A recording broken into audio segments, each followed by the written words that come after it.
Hello, welcome back.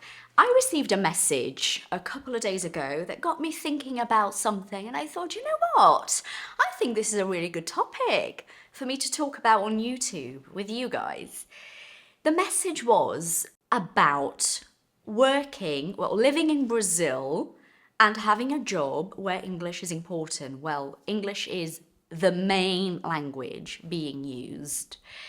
This is very normal nowadays, isn't it? Lots of people have remote jobs where they work from home, so they can live in Brazil and work for an American company and work for an Australian company and so on, which is absolutely amazing because it means that you're going to be able to get your work out there in terms of the skills you have, the experience you have, the qualifications you have, and most of the time you're going to be making more money, which is great. Just let me just say something real quick. People ask me a lot, what's the difference between do and make? I can tell you the difference, but I think something that really, really works and helps, as opposed to learning it grammatically, is to start to pay attention to how these things come together. So it's almost like it's a set thing. So when you talk about money, like earning money, we always say make money. We're not going to say do money. It's always make money. It's the same with your bed. You always make the bed. You don't do the bed. It's the same with a list. You make a list. So it's really good to learn these together as one set thing. It's called collocations, but you don't need to know that. Anyway, back to what I was saying. Oh, there's an expression. I love this expression. Let's circle back. Very used in the business world. Write this down, okay? When you're watching my videos, I'm not here just talking to you for the sake of it. I'm here helping you, teaching you. So write it down, make notes, look at your notes later, remind yourself of everything that you're learning, okay? Anyway, let's circle back. Let's go back to what I was saying about having remote jobs where English is the language being used. Someone said to me, I live in Brazil and I work for an American company, and there are people from all over the world in those meetings. So we've got people from China, from India, from the US, from the UK. We've got people from all over the world in those meetings. And I feel like those meetings are not really the best. It's not the appropriate, that was the word. It's not the appropriate environment for me to be improving my English, because the meetings are very quick and it's just a couple of meetings a day and they're very quick. And I thought to myself, hold on a minute, that's not true.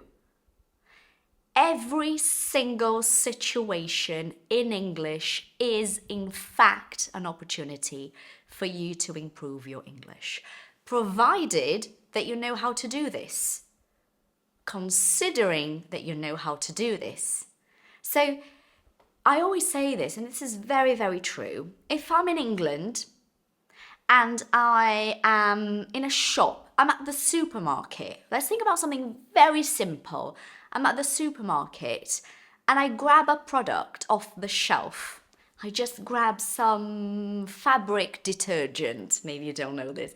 Fabric is this, it's material that you use to make clothes. So fabric detergent is what we use to put in the washing machine to do the laundry. That's the name of that product. There are other names, but this is a very common one. I grab some fabric detergent off the shelf and I read the packaging. I just read the packaging. I am sure 100% that there's going to be something there for me to learn. So when I say to you, I can learn from absolutely anything. I can, because I know how to. How do we know how to learn from anything? Number one, you need to want to. So you're looking for things to learn. A lot of the time, we think so highly of ourselves. I think this is what I want to say. We think so highly of ourselves. It means that we think we're so good, we know so much.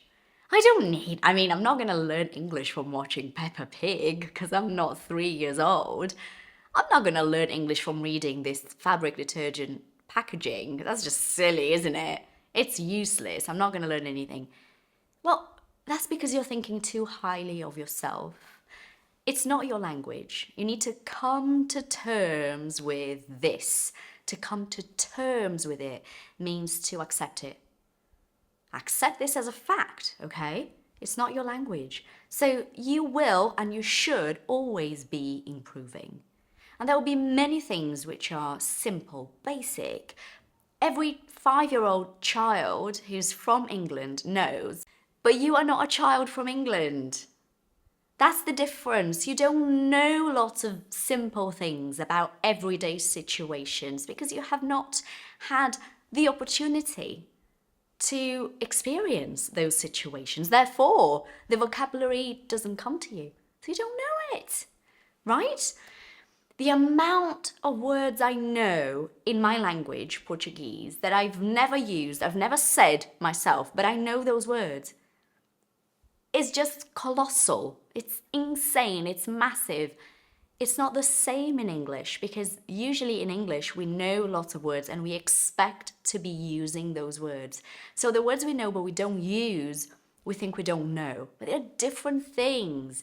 And the more you expose yourself to different situations, maybe something very simple such as reading the fabric detergent packaging, or something super difficult such as doing a presentation for work which requires a lot of structure and a lot of proper vocabulary. All of those things from this to that can teach you immensely, so much. So the meetings are quick, so I can't learn anything. That's not true. That's not true, really. If you're having a brief, very quick interaction with a native speaker, when I say quick and meaningless, I mean you're at the bus stop waiting for the bus and that person makes a comment. If you're listening, and this is the catch, this is the thing that people don't realize. If you're listening, you can learn something because you'll notice the way they are speaking. And it's the same in those meetings. I am sure 100% that if I ask that person, okay, you're telling me that those meetings are not the ideal learning environment, but can you tell me how those people are starting the meeting every day? What is it that they say when they start? I don't know. You won't know how to answer because you're not listening. So if you're paying attention, you'll notice that maybe, I'm not there, I don't know, maybe they start the meeting like this. Hello everyone. Right, we don't have a lot of time today, so we're going to jump right in.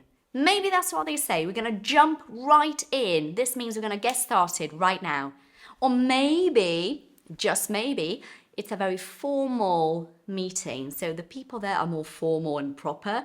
And they say, all right, everyone, good evening, not good evening, good afternoon. Thanks for coming. Without further ado, I'm going to start with John. He's sharing something about the presentation. Without further ado. Never notice they say that, right? Exactly.